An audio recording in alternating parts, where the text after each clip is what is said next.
Howdy peeps, your friendly neighborhood Monomachos here, speaking to you from the lovely hill country of Texas, where it's one of the most beautiful spots on earth, by the way.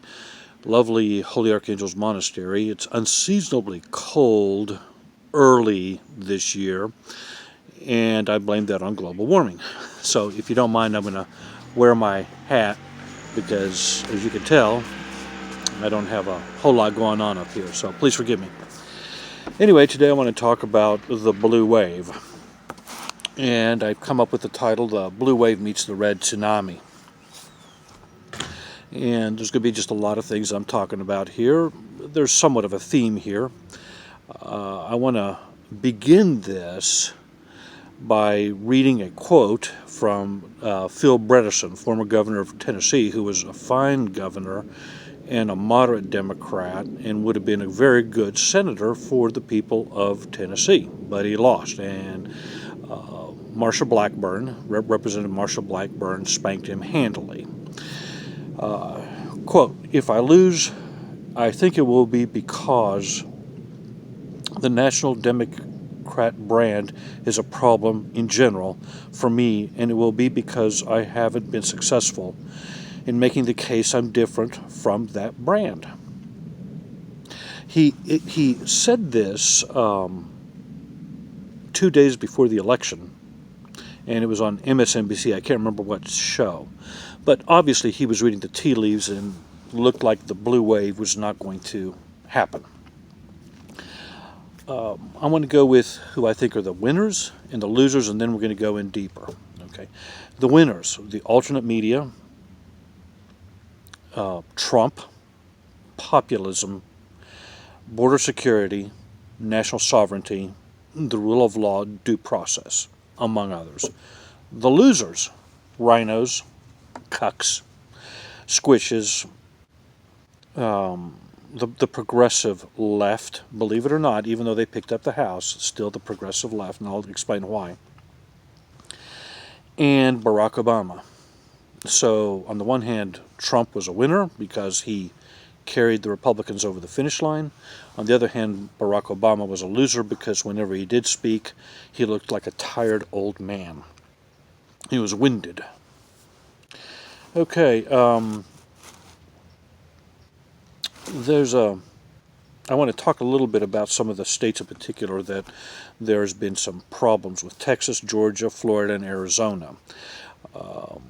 Clearly there was voter fraud going on in Arizona and in Florida, and the theory, the working hypothesis, is that by hyping that there would be a red tsunami, it forced operatives in the Democrat Party to do what they do best, which is steal votes. And they did it in Arizona, and they did it in Florida, and they did it to an extent in Georgia as well.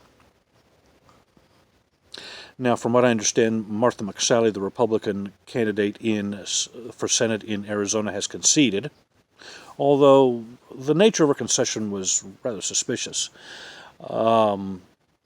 Florida is just obvious. It is bloody obvious, and I think the FBI and the Department of Justice are going to get involved there and in Arizona and probably a lot of other places. In Georgia, definitely. So I want to talk about Texas briefly. Ted Cruz was a poor candidate. Brilliant man, but nobody likes him. Literally nobody likes him. And it was close. But was it close enough to make Texas go blue in the future or purple? No, and I'll tell you why. Because Governor Abbott won re-election handily. If it had been any other Republican but Ted Cruz, he would have won by the same wide margin that Governor Abbott won. But it was Ted Cruz, and nobody likes Ted Cruz. Brilliant man, but still nobody likes him. Enough said. I'll say this about things in general. California will go red before Texas goes blue. Now, I don't think California is going to go red anytime soon until things just go to complete crap there. And then, just like New York City was always a Democrat town until things just got so bad under Dinkins that they had to go with Giuliani, and then with Giuliani for 3 terms, and then Bloomberg for 2 terms, and Bloomberg ran as a Republican. Now, New York City has reverted back to its natural Democrat nature. But for about 20 years there, it was Republican. I can see California going Republican, conservative, when things finally hit the fan there, and they will. Okay, in addition, the GOP governors gained in New England, in Ohio, and of course in Florida. That's important. Florida is important because had Rick Scott not been governor of Florida in 2016, Trump probably would not have carried that state. Florida is important in many reasons. Because, again, 2016, but also in 2000, if everybody remembers the thing about 2000 Florida, that was something.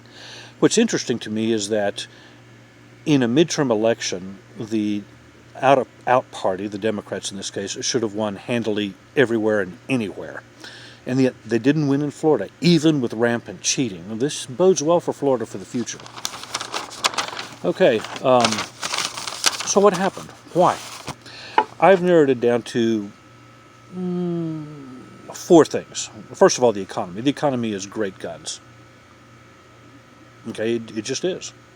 Lowest black unemployment rate, lowest Hispanic unemployment rate, lowest unemployment rate in years, the highest labor participation rate in so many years. Economy is just on fire. It's great. 2, there were massive GOP retirements. Close to 40 Republican congressmen in the House retired and or resigned, like Jason Chaffetz. He resigned. This is significant because incumbents have about a 90% retention rate. That means that if those 40 had not retired, at least 30 or up to 36 Republicans would have won re-election, and they would have been in control of the House. This is very important. Okay, what else? The Kavanaugh effect, number 3, or the Brett bounce. What happened to Brett Kavanaugh united all wings of the Republican Party. Brett Kavanaugh has become something of a tribal hero in the folklore of the Republican base and all branches of it. Back in the 90s, we had this Heather Has Two Mommies, these PTA moms in Queens, New York, I believe,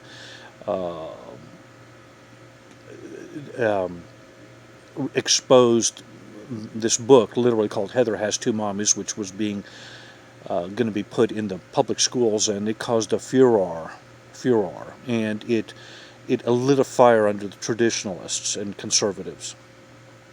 And those women became heroines.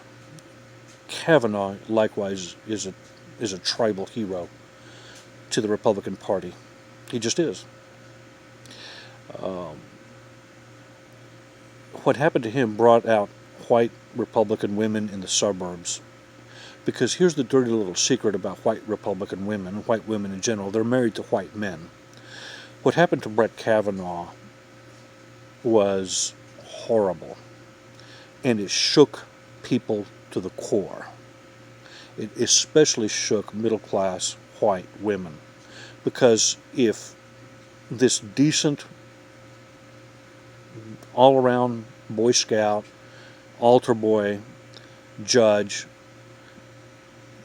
girls coach, volunteer, brilliant jurist can get railroaded, then any one of their husbands could get railroaded, and for no reason at all. Number 4, the caravan. Boy, you can't overestimate the power of that caravan. And that brought out women by the droves. Because nobody wants to see your country, your neighborhood, and eventually would be your neighborhood, invaded by all these hordes of people from God only knows where. They said Honduras or Guatemala. MS-13, ISIS, who cares? What difference does it make? They're coming in, and at this point, the whole child removal from the parents thing just went out the window. Who cares? Get rid of them. Fire on them with rubber bullets. So there was the massive GOP retirements, the great economy, the Kavanaugh effect, and the caravan. Okay, prognosis. No more bending the knee to rhinos when it comes to judicial appointments or pretty much anything else. There's a comfortable enough majority of true conservatives in the Senate.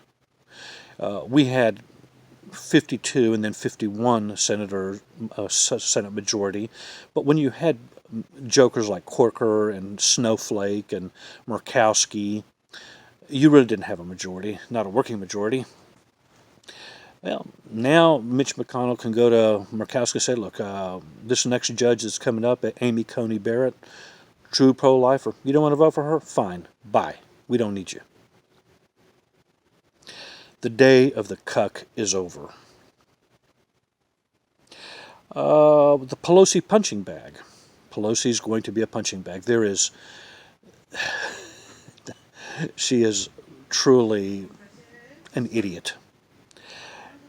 It's significant, however, that she may not be the Speaker of the House. There's a lot of Democrats that don't want her to. We may go well into the 2019 without a Speaker of the House because nobody will have enough votes. If I were the Republicans, I'd say, hey, why don't you all get together, about 50 of you, and vote with the 199 Democrats that want her and put her in place because she will be a perfect foil to Donald Trump. She's that deluded. The crazies will take over. In 1948, Harry Truman ran against the Do-Nothing Congress. In 2020, Trump will run again against the Do-Crazy Congress. These idiots are going to not accomplish anything but endless investigations and subpoenas, and that's not what the people want. Okay. I'm going to say that's about it for now. I'm going to run and get ready for trapeza here at the monastery. Pax vobiscum. Let's try to love one another, and adios.